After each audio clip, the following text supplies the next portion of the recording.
পুষ্পাকে ন্যাশনালে খেলা দিচ্ছিলাম যে কে ইন্টারন্যাশনালে। হ্যাঁ, রংপুরের বিরুদ্ধে জিতে এনামুল হক বিজয় একটা অসাধারণ সেলিব্রেশন দিলেন। পুষ্পা টুটুল কপি করে বললেন, রংপুরের কে বুঝিয়ে দিতে চাইলেন যে এটা রাজশাহী, রংপুর না, আর রাজশাহীকে হারানো অতটা সোজাও না। তাই তিনি পুষ্পা টু রুলস সেলিব্রেশন করে বুঝিয়ে দিলেন রংপুরকে। সাইফুদ্দিন এক ওভারে 22 রান নিয়েও দলকে জেতাতে পারলেন না, কারণ যেখানে লাস্ট ওভারে 6 বলে দরকার ছিল 25 রান, সেখানে তিনি এক ওভারে পরপর 3টি ছক্কা হাঁকান এবং একটি চারও হাঁকান, কিন্তু তাতেও দেখা যায় যে লাস্টে এখনো 2টি রান থেকেই যায়। এই আক্ষেপে তিনি নিজেকে ধরে রাখতে পারলেন না, তাই মাটিতে তিনি ব্যাটটিকে আছাড়ি মারলেন। রংপুর একের পর এক রেকর্ড গড়েই যাচ্ছেন, তাদের নাটকীয়তার জন্য কিছুতেই কমতেছেই না।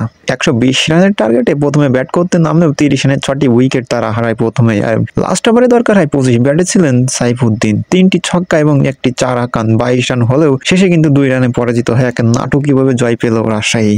রংপুরের শোডাউনটা খুব ভালোই উপভোগ করতেছেন রাজশাহীর দর্শকরা। রংপুর যেন যাচ্ছে আর আসতেছে, 120 রানের টার্গেটে নেমেই যাওয়া আসার আর মিছিলেই আছে একেবারেই। 7টা উইকেট কিন্তু এই মুহূর্তে নেই 49 রানে।